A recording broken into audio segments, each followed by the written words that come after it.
تفتكروا احنا صغيرين لما كنا بنتعلم سواقة العجل؟ كان في موقف دايما بيتكرر، وهو انك تلاقي نفسك مركز مع رجلك وعمال تبص على البدال وتدور عليه لدرجة انك بتنسى تبص قدامك اصلا.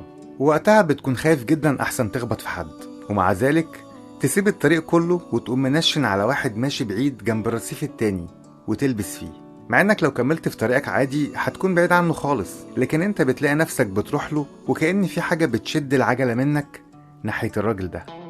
كمان ليه لما نكون عندنا ميعاد مهم الصبح ما بنعرفش ننام وبنفضل قلقانين طول الليل، ولما نستسلم للقلق ونقوم نعمل اي حاجة تلاقيك نعست وعايز تنام تاني، تيجي تنام ما بتنامش. الولد اللي بيتعلم سواقة العجل والراجل اللي بيفضل طول الليل قلقان بيسأله سؤال منطقي جدا: هو ليه جسمنا دايما بيعمل عكس اللي احنا عايزينه؟ يعني ليه بنكون عايزين نعمل حاجة ونلاقي نفسنا بنعمل عكسها؟ الحقيقة ده بيحصل لأن في قانون مهم جدا ممكن يكون معظمنا ما يعرفوش، اسمه قانون الجهد المعكوس. القانون بيقول إن لما رغباتك بتتعارض مع خيالك، خيالك هو اللي بيكسب. أي جهد مبذول لصالح الرغبة بينصب لصالح الخيال. يعني إيه الكلام ده؟ يعني لما يكون عندك رغبة إنك تعمل حاجة معينة وخيالك يقولك لأ بلاش ويخوفك، خيالك هو اللي كلامه بيمشي ويضعف رغبتك ويخليك تعمل عكسها. مش عايز تخبط الراجل هتخبطه، عايز تنام عشان عندك ميعاد مهم هتفضل قلقان طول الليل.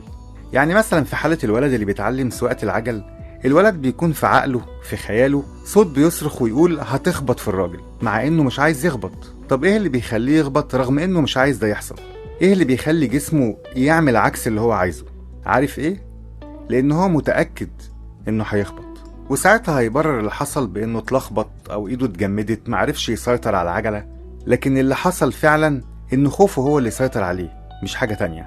هو ثقته بنفسه اصلا صفر، لانه لسه مش بيعرف يسوق، لسه بيتعلم، وهو من جواه مصدق انه هيخبط، فتكون النتيجة فعلا انه يخبط. وهديك مثال يوضح لك الموضوع اكتر. لو حد جاب لك لوح خشب طوله 10 متر وعرضه متر وحطه على الارض وقال لك امشي عليه، مفيش شك انك هتقدر تمشي عليه عادي جدا، وهتعمل ده بمنتهى السهولة كمان، لان في الوقت ده خيالك ما اشتغلش ضدك. بالعكس، خيالك بيقولك امشي عادي مفيش مشكلة طالما لوح الخشب على الأرض. ايه اللي هيحصل؟ ده انت حتى لو وقعت مفيش مشكلة. طيب خلينا ناخد الموضوع لليفل أعلى شوية. دلوقتي هناخد لوح الخشب ده ونحطه بين عمارتين على ارتفاع 30 دور في الهواء، وقلتلك اتفضل. يا ترى هتقدر تمشي عليه؟ لو قلت لأ هقولك طيب ليه؟ ما هو نفس لوح الخشب ونفس الطول والعرض.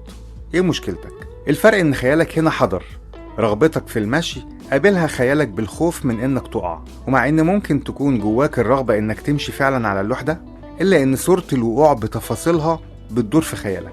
والغريب في الموضوع انك لو اخدت القرار انك تمشي على اللوح ده، فاحتمال كبير جدا انك تقع بنفس الشكل اللي انت تخيلته، وده لان خيالك اتدرب على الوقوع جوه عقلك قبل ما تعمل اي حاجة، لمجرد بس انك شفت المنظر.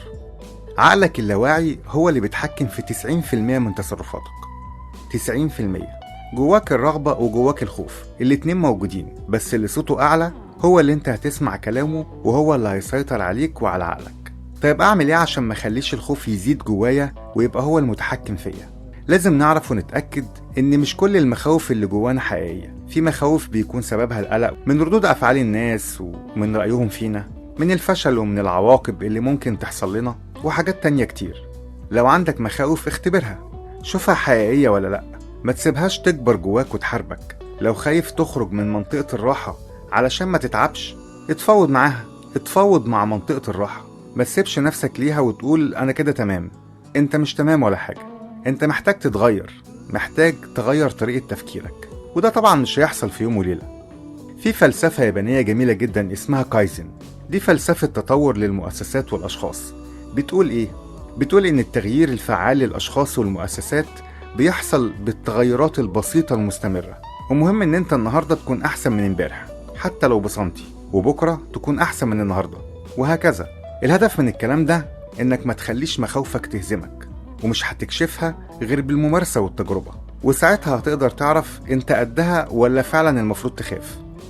لوح الخشب اللي بين عمارتين اللي انت خفت تمشي عليه هي سقالات لصناعية بيمشوا عليها كل يوم ومن غير ما يخافوا، ده شغلهم. طيب ده حصل ازاي؟ بالتدريب. جرب لقاها ما بتخوفش، مرة واتنين اتعود عليها وبقت بالنسبة له حاجة عادية جدا. مارك توين الكاتب الساخر بيقول لما جه يموت: أنا عشت حياتي خايف من حاجات كتير معظمها ما حصلش.